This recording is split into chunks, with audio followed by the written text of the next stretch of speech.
मध्य क्षेत्रीय परिषद की 25वीं बैठक में शामिल होने पहुंचे उत्तराखंड के मुख्यमंत्री पुष्कर धामी ने कहा कि बैठक में प्रांतीय सीमा, पर्यटकों की सुरक्षा और सुविधाओं से जुड़े मुद्दों को प्रमुखता से रखा जाएगा।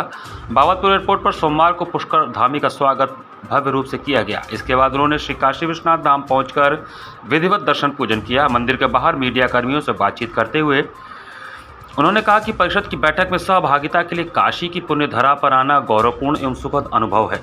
गृह मंत्री की अध्यक्षता में 24 जून को होने वाली बैठक में राज्यों के विकास और केंद्र सरकार के बीच समन्वय, सहयोग और चुनौतियों पर चर्चा होगी। साथ ही राज्य की राष्ट्रीय और अंतर्राष्ट्रीय सीमा पर सुरक्षा, वन विभाग, पिछले वर्ष लागू GIP का विषय भी मुख्य रहेगा। उन्होंने बताया कि उत्तराखंड में बड़ी संख्या में दूसरे पर्यटकों के पर्यटक आते हैं। यह आबादी प्रदेश की आबादी से भी ज़्यादा है, जिनकी सुविधाओं और सुरक्षा के मुद्दे रखेंगे। इसके लिए केंद्र सरकार से सहयोग की अपेक्षा की जाएगी। उन्होंने कहा कि प्रधानमंत्री के नेतृत्व में देश आगे बढ़ रहा है, जिसमें सभी राज्य सहयोग दे रहे हैं। भगवान विश्वनाथ की नगरी में आकर धन्य हो गया हूँ। बता दें कि उत्तराखंड GIP की शुरुआत करने वाला देश का पहला राज्य है। सकल पर्यावरण उत्पाद सूचकांक जल, वायु, जंगल और जमीन की गुणवत्ता जैसे मानकों पर आधारित होता है। भगवान विश्वनाथ की नगरी में आना हमेशा बहुत सुखद होता है। उनका आशीर्वाद यहाँ हम सबको इस भूमि में आने पर मिलता है।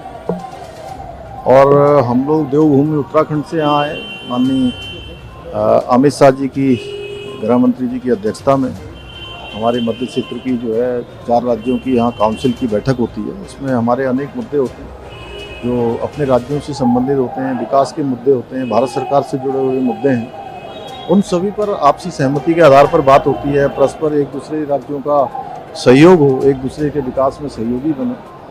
और जो भी चुनौतियाँ आज देश के सामने हैं, उन सभी चुनौतियों पर हम सब लोग मिलकर काम करें।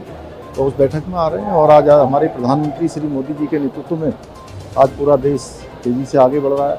उसमें सभी राज्य भी अपना योगदान दे रहे हैं। विकसित भारत का संकल्प लेकर हम सब आगे बढ़ रहे हैं कि विकसित भारत, इस संकल्प में सभी राज्य अपना अपना योगदान दें। देवभूमि उत्तराखंड भी इसमें अपना योगदान देने के लिए पूरी तरह से तैयार है। और उसी के निमित्त हम लोग जो है यहाँ